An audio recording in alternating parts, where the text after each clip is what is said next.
Assalamualaikum warahmatullahi wabarakatuh. Waalaikumsalam warahmatullahi wabarakatuh. Secara langsung mawon ngapunten Yai.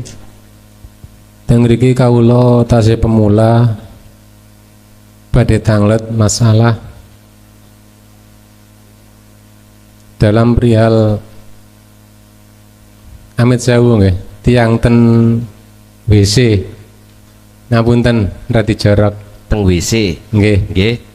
Kedae sering kula mireng leten tiang syariat kan mboten kantuk nyebutaken asma Allah Nggih.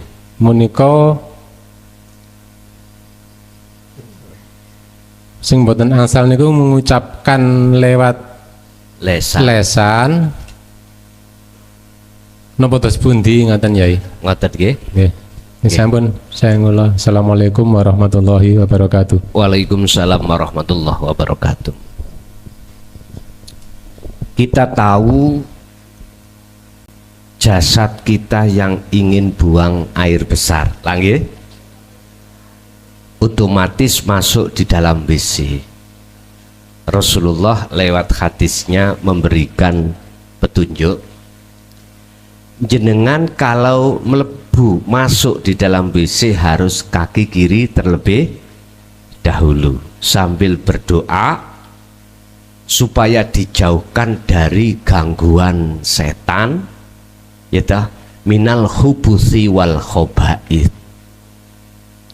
Memang di dalam syariat nggak boleh Pak jenengan mengucap asma-asma Allah, nggak boleh, atau Quran secara lesan nggak boleh.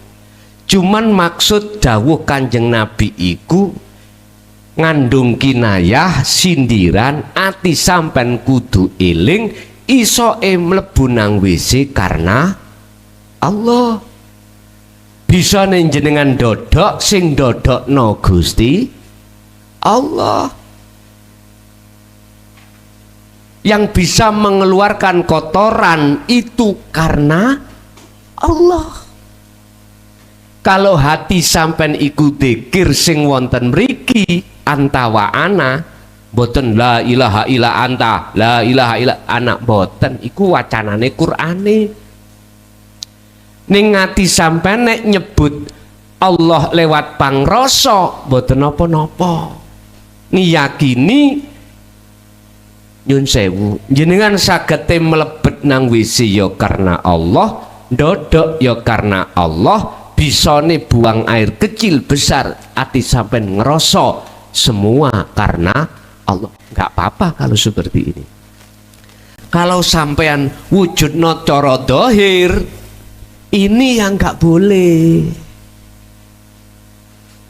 Ana njero WC takbiran mboten asal, tahlilan mboten angsal, cuman nek eling. Nah niki yang harus, menurut saya harus ingat yang kumaksud sadar ning ati kita itu ada satu pangrasa, merasakan kehadiran Allah yang segala-galanya bisa terjadi itu semata-mata karena Allah. Makanya di dalam niat apapun, niat sholat, niat apapun, mesti ditutup lillahi ta'ala. Sholata lillahi ta'ala.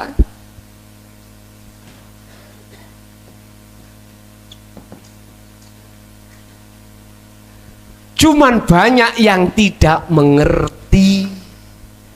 Kebanyakan itu yang mengerti diucap lillahi ta'ala. Padahal maksudnya ning ati sampean wajib ono pangrasa pangiman. Bisanya terjadi semuanya dalam sholat iku semata-mata hanya karena insune Allah di dalam diri jenengan. Itulah Pak. Makanya ketika muadzin membaca hayya 'alas sholah, jenengan menirukan hayya 'alas sholah? Boten. Jawabe la haula wala quwata illa billah. Bisanya terjadi itu sumbernya aktivitas sholat datangnya dari Allah. Allah. Iman kudu masuk di situ, Pak. Inilah yang dimaksud lillahi ta'ala. Hayya 'alal falah, kemenangan. Jenengan iki waktu sholat tidak dimasuki oleh nafsu sebab jenengan menjaga dengan zikir. Kemenangan sampai bisa bertemu Allah itu juga karena Allah. Harus di situ, Pak. Kecuali kalau mulai Allahu Akbar, asyhadu alla ilaha illallah, jenengan menirukan. Kebanyakan ngoten. Tapi jarang sekali maksudnya Allahu Akbar iku apa. Jenengan iku kali kula secara syariat menirukan Allahu Akbar. Padahal maksudnya utawi Allah urip wujute ngalam dunya sing gak ana batese, akbar gede artine kuwasa atas segala-galanya. Jenengan saged mah dahar iku bentuk akbarnya Allah. Jenengan bisa bernafas, akbarnya Allah. Jenengan bisa melihat, mendengar, apapun itu semua wujudi akbar. Itu, Pak. Bon. Jadi jawaban saya, yang tidak boleh itu diucapkan.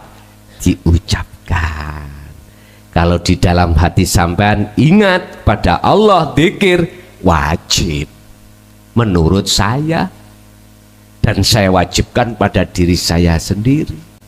Bahkan mohon maaf, mestinya ketika saya masuk di dalam kamarnya istri saya, ya harus ingat.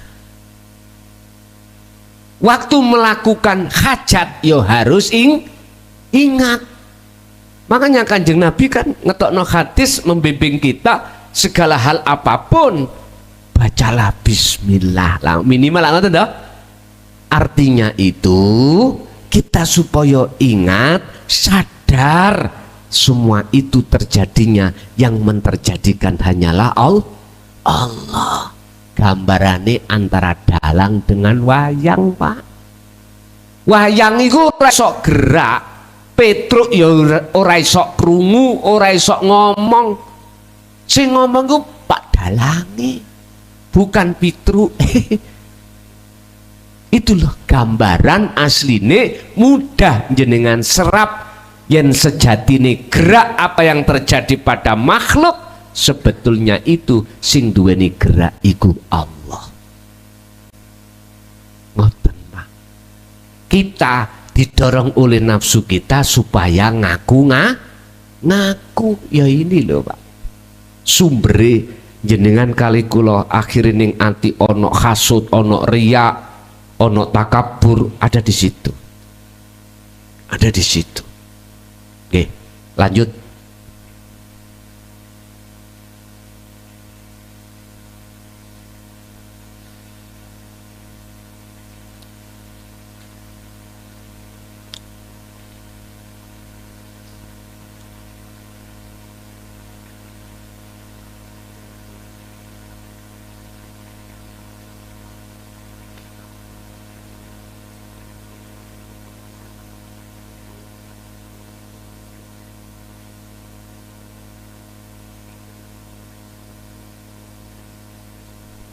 Wong iku akeh isok maca Quran, ya, bahkan apal Quran sak Quran, mung setitik banget ngerti maksud setiap wahyu Allah itu.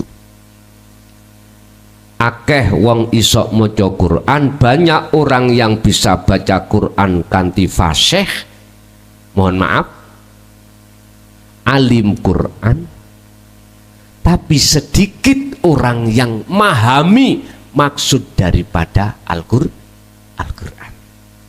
Karena apa? Karena terbias dari pahala-pahala. Sak huruf wae piro pahalane sing gelem maca.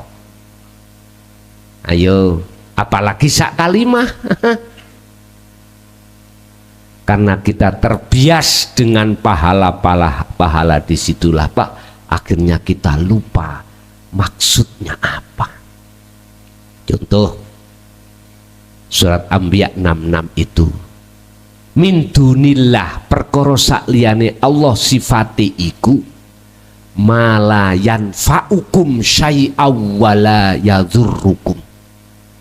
Mana sih maksudnya selain Allah itu gak bisa memberikan manfaat, gak bisa mendatangkan mudarat apapun.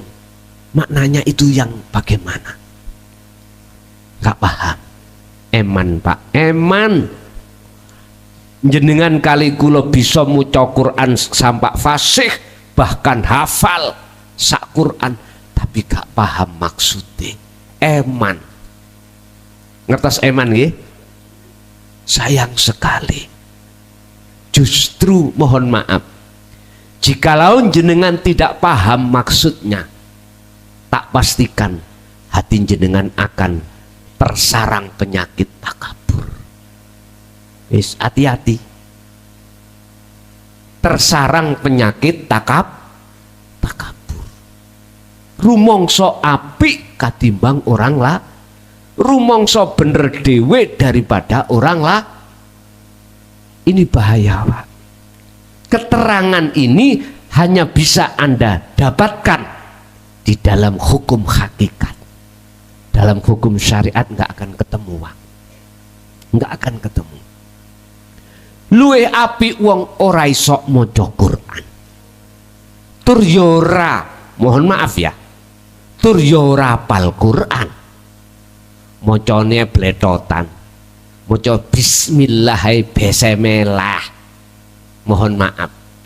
Tapi dia ngerti maksud ma la yanfa'ukum syai'aw wa la yadhurrukum. Bahwasanya selain Allah itu tidak bisa memberikan manfaat apapun atau mudarat apapun. Lebih baik hatinya orang seperti ini.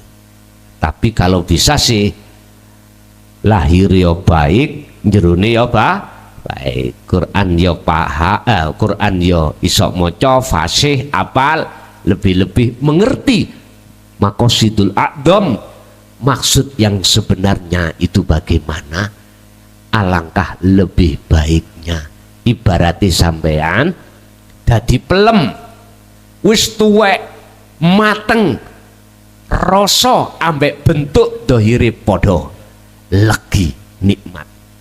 Sebab ada Pak banyak pembakul ini kulaan, mohon maaf, peleme belum tua ya, tetap diunduh terus dikarbit, bentuke kuning, legi, boso dioncei, dimakan rasanya asam kecut.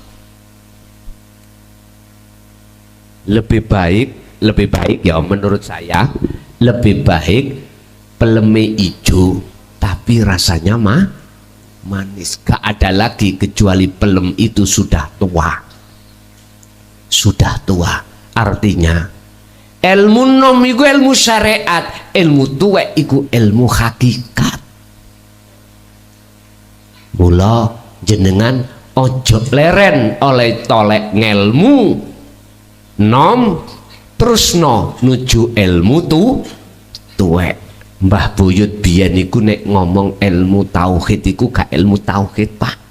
Ilmu tuwek. Ilmu kaweruh datang Gusti Allah disebut ilmu tuwek, ilmu tuwa. Dulu itu ngatan, mboten ilmu tauhid, mboten. Qur'ane memang tauhid, huwallazi arsala rasulahu bil huda wa dinil haq, aidinu tauhid liyudhirahu ala dini kulli walau karihal musyrikun.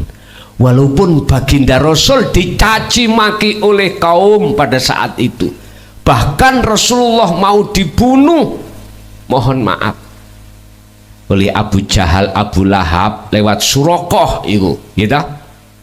Tapi beliau tetap menyampaikan kebenaran dari Allah ini.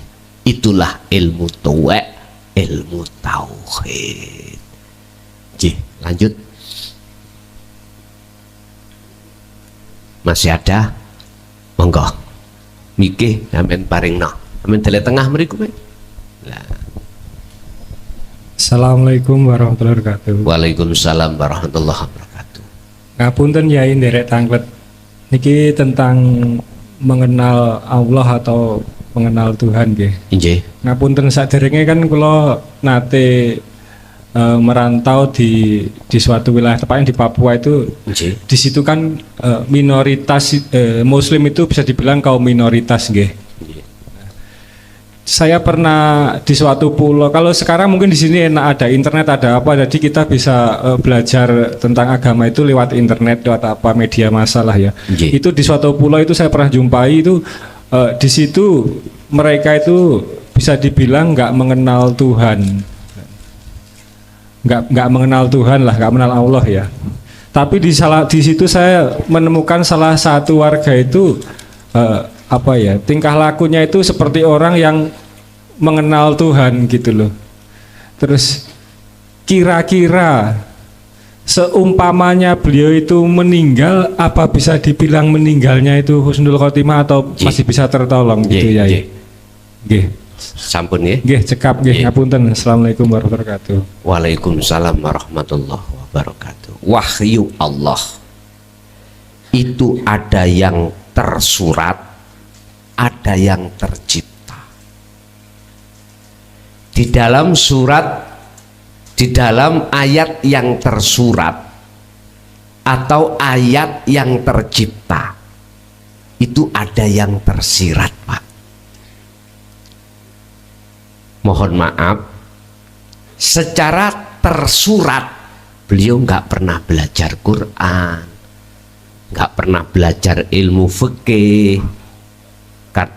Karena apa? Nggak ada ulama atau nggak ada orang yang mengajarkan tentang syariat. Akhirnya kita menganggap dia kayaknya nggak bertuhan. Lah ngeten nggih.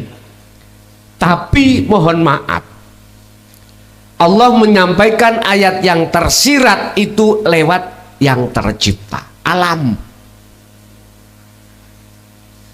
Beliau-beliau aku yakin belajarnya lewat alam. Mencari sejatine urip iku lewat alam. Nyun sewu. Contoh, onok pohon, ya. Pohon itu beliau pelajari. Kok iso yo ngetokno apel buah iki sebabnya apa? Diruntut, Pak. Oh, sebabnya wite iku seger. Apa wite kok seger? Diruntut. Oh, krana wite mancep nangone tanah sing subur. Ya dibanyoni, dapat nutrisi pohone kuwi mau, akhirnya muncul buah. Dia langsung melakukan iman atau rasa terhadap urip yang menjaga di situ, yang melakukan di situ. Akhirnya syariate wong nyun sewu, orang seperti itu kadang-kadang wit iku didewakno. Lah ngoten nggih.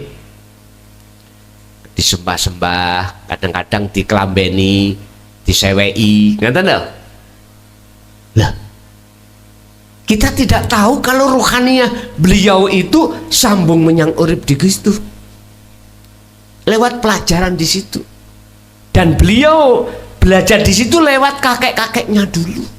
Aku yakin seperti itu. Cuman versinya beda dengan kita.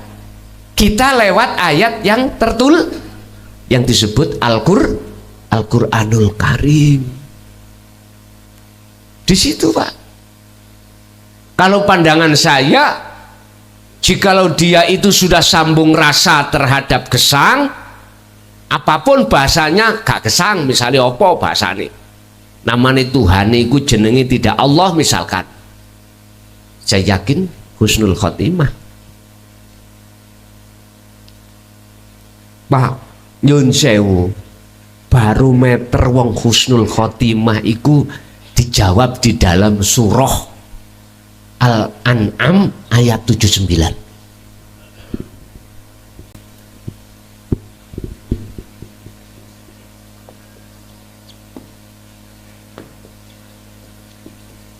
79.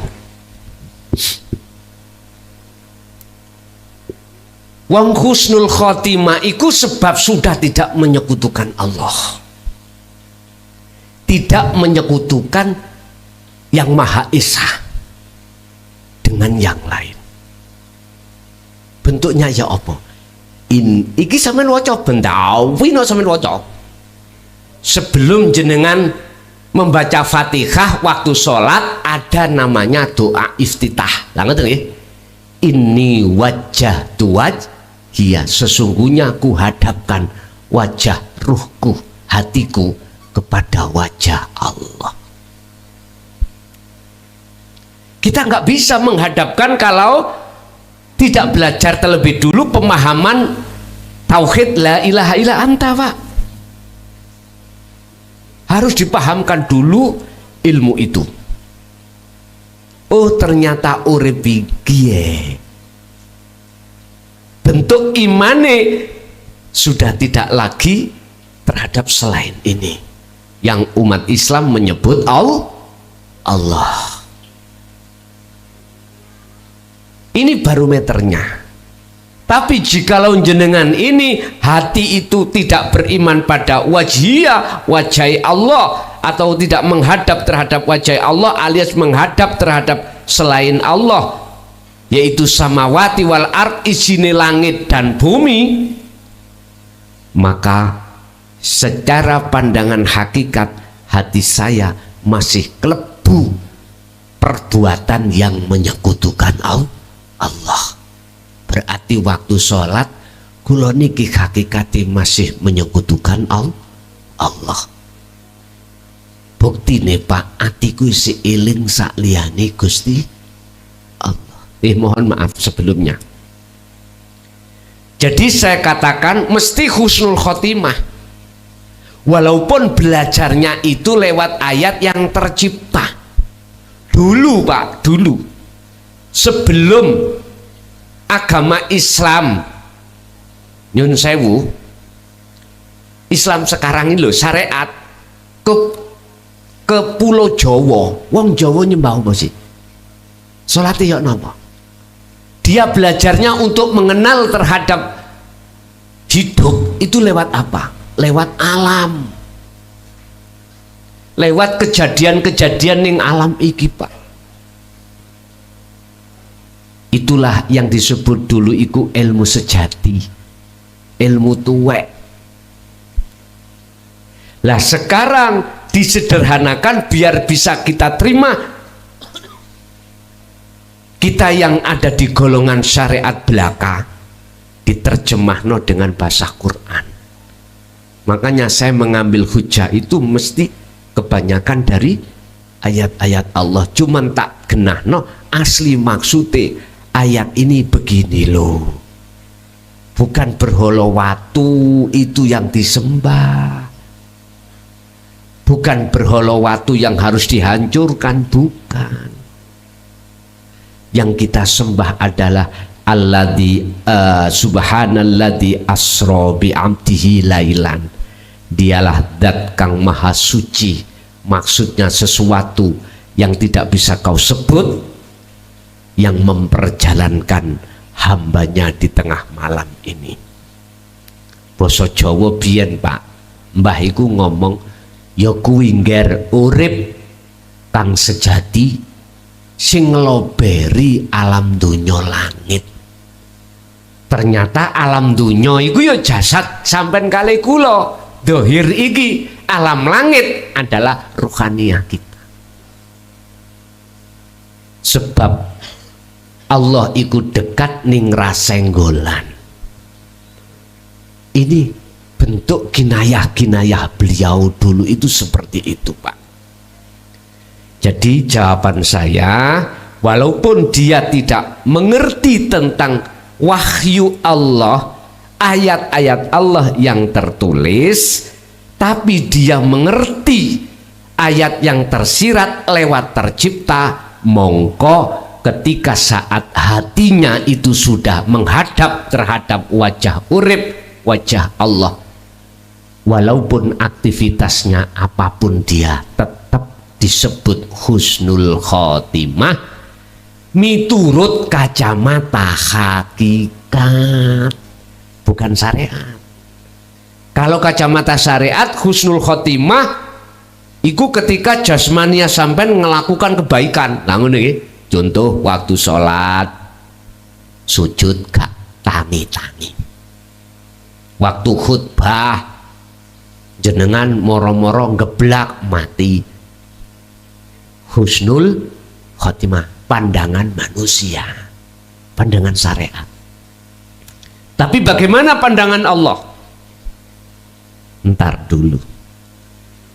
Allahu utawi Gusti Allah iku layan duru ila suwarikum wa amwalikum, tidak melihat fisik jenengan kalih kula, walakin Allah yanduru fi qulubikum, tetapi Allah itu melihat hati jenengan bagaimana, imannya kemana, ke Allah apa ke selain Allah. Contoh salat, menghadap Allah ataukah menghadap selain Allah waktu sholat. Allahu Akbar. Arek cilik Jumatan ini lho Pak, biasa toh arek cilik rawame teng wingking ya, ning ati mesti ngomong anake sapa delondongi sapa iki, unsume wong Jumatan rawame, nang atiku lho muri-muri ngoten. Akhirnya habis salam diumumno, le gue nek niat Jumatan ojo rame neng kini, gak usah Jumatan menimben kono. Akhirnya anak-anak kita gak sobo masjid waktu Jumatan, sobo gerdu main teplek. Nyun sewu jarno ae Pak, waktu Jumatan anak kecil rame babano, iku pendidikan dia biar nopo jenenge sopo masjid, durung ngerti bahasanya secara jasmaniah, durung ngerti. Padahal kalau boleh saya katakan lebih makrifat anak kecil daripada kita sebagai imam, karena anak kecil belum balik, artinya hatinya ruhaniyah belum terserang penyakit yang bersifatkan hawa nafsu, belum. Lala apa aku ngimami kok yo atiku gegeran arek cilik. Iku bertondo berarti hati saya tidak menghadap wajah Allah. Loh, ini fakta loh Pak. Mengapa harus kita tutup-tutupi? Walaupun kita alim baca Quran, baca kitab, baca hadis, mengapa harus kita tutupi? Faktanya memang begitu. Siapapun kita, bahkan pernah terjadi Rasulullah dawuh, hai sahabat, siapa yang bisa sholat dengan khusyuk, saya kasih serban hijau. Gak ada yang bisa, kecuali Sayyidina Ali. Itu pun waktu sholat mau salam teringat serbannya. Artinya apa Pak? Benar Pak, sholat khusyuk itu susah, wangel, tapi bukan berarti tidak bisa. Estu. Ada yang mentafsirkan, wong Sayyidina Ali sahabatnya nggak bisa, apalagi kita. Hanya Rasulullah yang bisa. Lah ngoten Pak. Jangan Pak, keterangan itu jangan kau lontarkan terhadap umat. Itu sama halnya mengkerdilkan semangat umat. Jangan. Kalau saya menerjemahkan, itulah contoh siapapun kita, manakala ketika sholat jenengan tidak berzikir hati pada Allah dengan zikir sirul asrar, tidak akan pernah bisa. Alimo kaya apa, kupluke miti tolinci kaya apa, nggak iso, nggak bisa terjadi seperti itu. Sebab Allah katakan dalam surat Nur ayat 35, nurun ala nurin yahdillahu linuri mayyasha. Cahaya makrifat itu hanya diberikan terhadap hamba yang dikehendaki. Siapa hamba yang dikehendaki? merekalah yang alladzina yadhkurunallaha qiyaman wa qu'udan wa ala junubihim, mereka yang selalu berzikir hatinya apapun kondisi sikon yang dihadapkan Allah, baik ibadah murni atau tidak murni sama saja, hatinya bertemu Allah. Lanjut, Ibu menawi ada, monggo.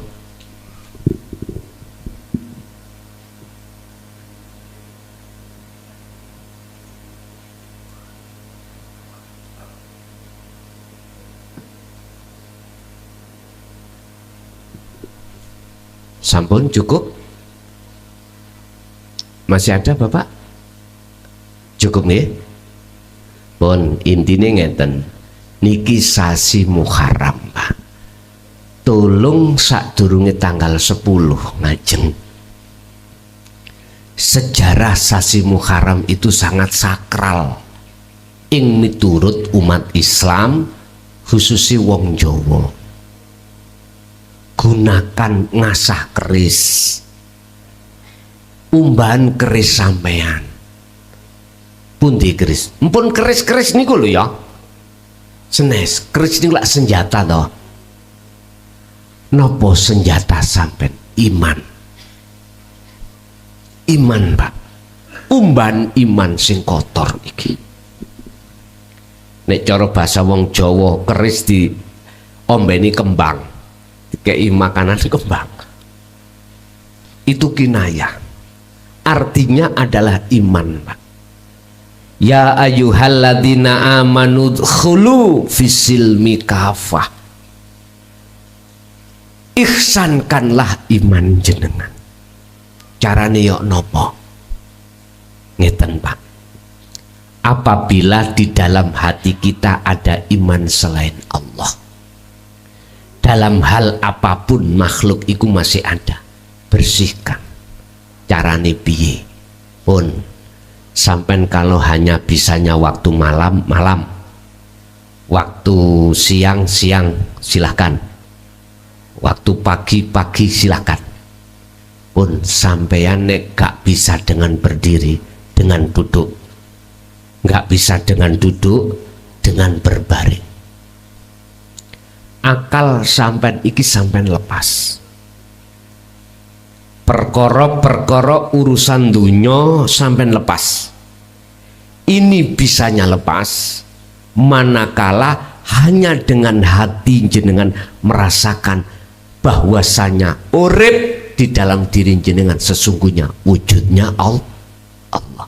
Kanthi ngucap masuk napas hu, metu Allah, hu Allah, sambil jenengan merasakan bahwasanya karena hidup dalam diri jenengan itulah wujudnya Allah yang bisa melakukan segala hal apapun. Jikalau itu sudah masuk di dalam hati sampeyan iku perilaku seperti itu, nanti jenengan dengan sendirinya hati jenengan lalai dengan urusan-urusan dunia. Saya ingatkan, kadang-kadang Allah memperjalankan sampean ruhaniyah sampean itu di alam lain. Sampean merasa dilakukan, dimasukkan di alam yang gelap. Jenengan jangan takut, karena di dalam gelap itu ada keindahan. Malam yang gelap, sampai lihat di atas menjadi indah, bintang bisa kelihatan, bulan. Sampai gak usah takut, karena itu sebab proses pembersihan kotoran hati, Pak. Sampai ikuti sampai kemanapun Allah memperjalankan. Jangan mandang waktu, membatasi waktu, jangan. Sak mampu jenengan.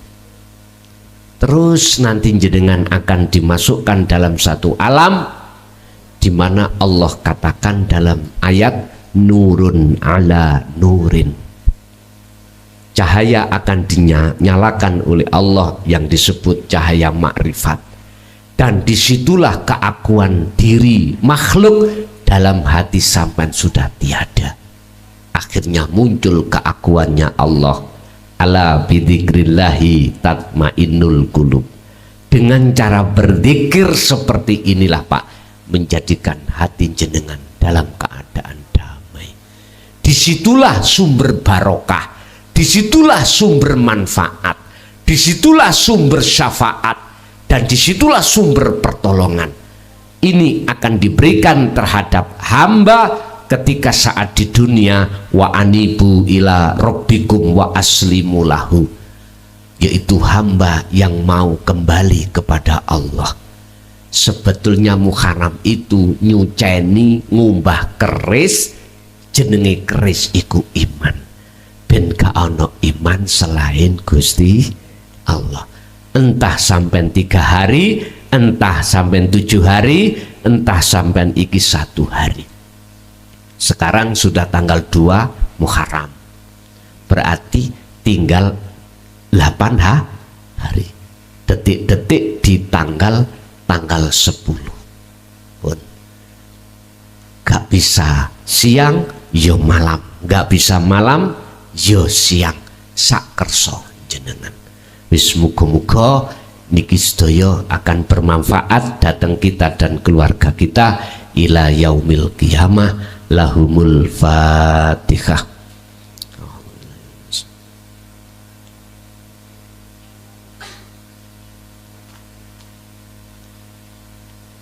Bapak Ibu hadirin, mulai awal sampai akhir bila mana ada kalimah yang kurang berkenan di hati jenengan, saya pribadi saya nyuwun maaf, mohon maaf yang sebesar-besarnya. Akhirul kalam, hadanallahu wa iyyakum wal afa minkum. Assalamualaikum warahmatullahi wabarakatuh.